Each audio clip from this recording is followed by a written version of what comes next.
రెండు తెలుగు రాష్ట్రాలు, కర్ణాటకలో కొంత ప్రాంతం, ఇదంతా కూడా మామిడి పంటకి చాలా ప్రసిద్ధిగాంచింది.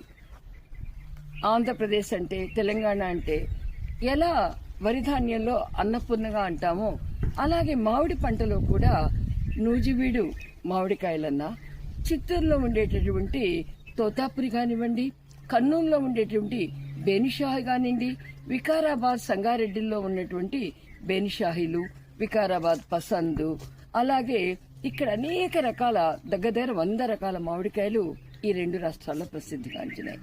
ఇక్కడ మామిడి కాయకున్న రుచి ప్రపంచంలో ఏ మామిడికాయకి ఉండదు. అలాంటిది ఒక బాధ కలుగుతూ ఉంది.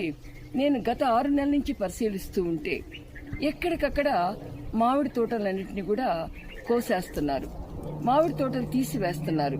నిన్నగాక మొన్న మన వ్యవసాయ శాఖ మంత్రి గారు తుమ్మల నాగేశ్వరరావు గారి పాత సత్తుపల్లి నియోజకవర్గంలో మామిడి చెట్లన్నీ కొట్టేస్తూ ఉంటే ఎకరాలు మనసు ఎంత బాధగా మురిగిందంటే చెప్పలేము. అలాగే కర్నూలులో కూడా కొన్ని 100 ఎకరాలని తీసివేస్తున్నారు. కారణం సమ్మర్లో ఉన్నటువంటి ఏదైతే వర్షాలు పడుతున్నాయో, మామిడికాయ పిండి రూపంలో వస్తున్న వెంటనే గాలి రావటం, వడగళ్లు రావటం, అదంతా కూడా కింద పడిపోవటం, ఆ తర్వాత తెగుళ్లు రావటం, ఆ తర్వాత మే జూన్లో పంట బాగా చేతికొస్తూ ఉంటుంది. ఆ టైం అప్పుడు అకాల వర్షాలు పడతాం. ఆ అకాల వర్షాలతో మామిడికాయల్లో పురుగులు వస్తూ ఉన్నాయి.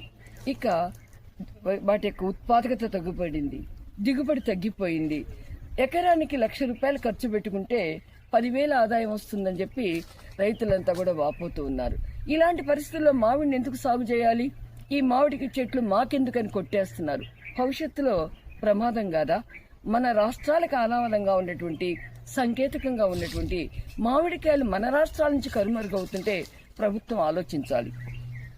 నేను ముఖ్యమంత్రి రేవంత్ రెడ్డి గారిని, చంద్రబాబు నాయుడు గారిని ఒకటే కోరుతూ ఉన్నా, మీరు మామిడి పంటను ఎవరైతే వేస్తారో వాళ్ళు ఇబ్బందులు పాలవుతున్నారు, మామిడి చెట్లు కొట్టేస్తున్నారు, డైవర్షన్ అంటున్నాం వరి నుంచి.